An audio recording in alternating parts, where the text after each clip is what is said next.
merupakan Allah Subhanahu wa taala, bersujud ke Allah Subhanahu wa taala, ya Allah, minta ampun ke hurung yang bangga la ilaha illallah saja ya Allah. Hingga Allah Subhanahu wa taala malaikat berdoa ulai, gerak ulai kalau ampun hurung yang bangga la ilaha illallah, hingga malaikatnya berucap istighfar kepada hurung yang baca la ilaha illallah sigo hingga hurung kiamat. Fahala disampo oleh Allah Subhanahu wa taala kepada kita bersama. Narugo tajak keno. Narugo. Nalaba.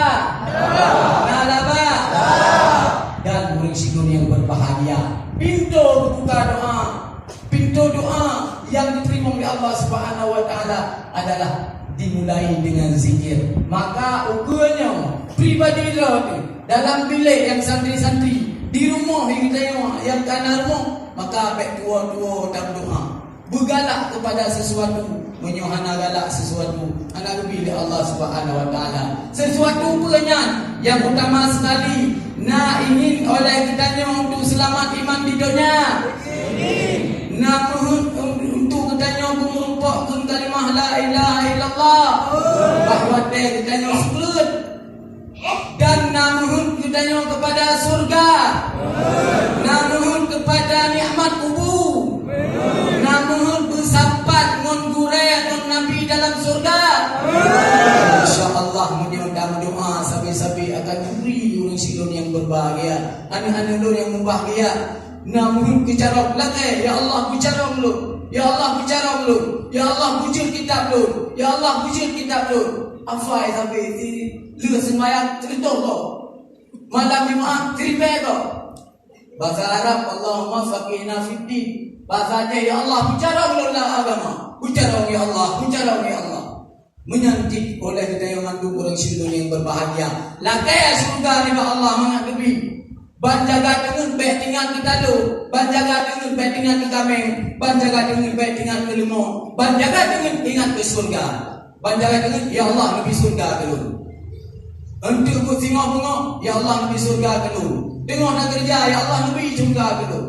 InsyaAllah akan lebih menanti keberkatan mudik. Ya Allah lebih berkat dulu. Dadang ya Allah lebih berkat dulu. Berberkat ya Allah, berberkat ya Allah. InsyaAllah Allah akan bermustajabah. Apalagi kita yang kata mulai dengan zikir. Uri silun yang mulia oleh Allah Subhanahu wa taala. Cuma yang bantu kita yang cukup rilom.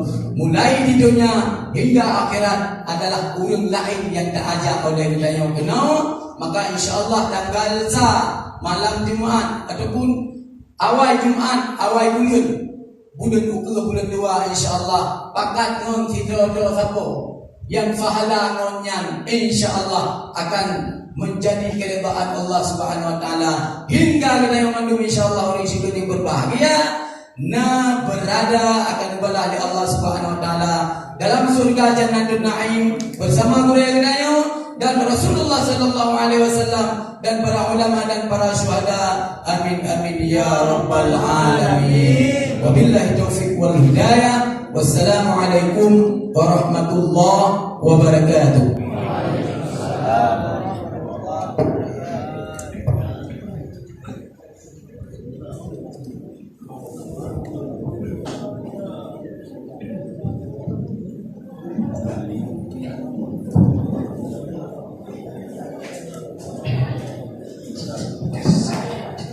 Oh